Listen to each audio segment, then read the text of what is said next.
energy, environment and water into issues at policy formulation and also at the implementation of them. And therefore this organization, which is Council for Energy, Environment and Water, actually tries to address these issues. And as I said, it's an Indian organization formed in India, but a think tank which we feel should look at global issues from Indian perspective, but also from the perspective mainly of the developing countries. And that's what this organization hopes to do in the years to come.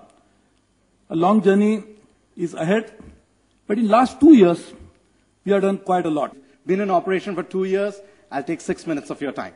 And I'll just showcase what is it that, who we are and what we've been doing. So as Mr. Prabhu mentioned, our mandate is to integrate energy, environment, and water issues, both as research outputs as well as policy inputs around the world. We are an international and globally engaged institution, and we conduct independent research. All our reports, all our publications are peer-reviewed, often internationally. So essentially, our mission is to address global issues in an integrated way. So the way we work is we try and take each level of governance and then we try and see what's not being done. What do we need to pay attention to? In any country, in any state, in any district, you will have an energy mix. You will have water requirements. You will have environmental concerns. Often if you try and solve a single problem, you will get those red lines, those trade-offs with other areas. And our objective is to try and find the co-benefits. There's no single answer at any level of governance or between one district and another. And that's why we need to take our ideas and go down into the field to make sure that we are getting the reality checks. The audience that you've gathered here, that in 2 years you have carved out a very distinct and niche for yourself by taking an integrated approach to issues which are becoming more and more important to all of us. It's quite remarkable what you've done in such a short span of time. I first became aware of what you were doing when you did the report on global India and global governance, which set out an agenda for India on most of the issues of global concern, which was, I think, unique work. I don't think anyone had done that before. And it has, since I noticed, which is the ultimate flattery, spawned imitators. So that, I think, is proof of how good your work is. I think in the past, clearly, nobody thought that energy, resources, water had major national security implications. And the security calculus used to be dominated by military hard power considerations. But clearly, today, that's no longer so. Today, it's almost a truism. Everybody accepts that each of these, energy, water, all of them, resources, all affect national security. And there's a simple reason for that. If you look at it over history, I mean, the ability of military power to shape the economic environment, which for millennia we actually took for granted, is steadily declining. Geopolitically speaking, if you had to rank the instruments of state power in sort of usability, nuclear weapons superiority is the least usable. The next most unusable is probably military superiority.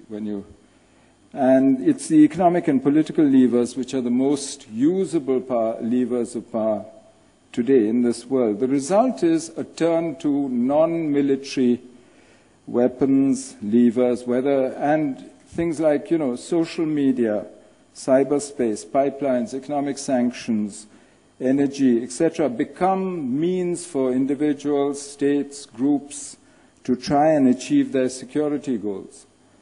And this is a profound shift. This is actually pretty basic to the way we do our business. We've seen just recently how the power of rumor, amplified by the social media, by the internet, by ICT, can move tens and thousands of our countrymen to leave their places of stay, of work, and flee. I mean, we've seen the power of these instruments today. And that has clear security implications.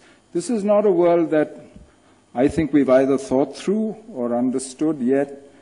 And my point is only that we need to change, therefore, the way in which we not just look at security. We all accept that the definition of security has changed, but at what the instruments and levers and what the factors of security are today.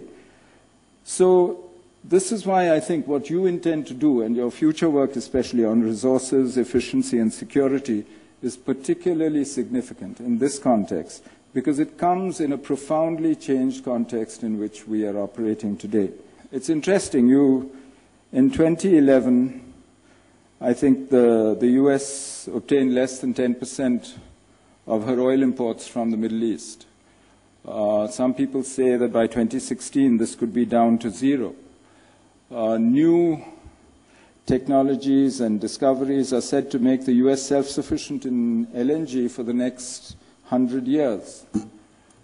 So the fundamental assumption that many of us have made was that the West would stabilize the Middle East and ensure a flow of cheap oil, which was essential to all these economies.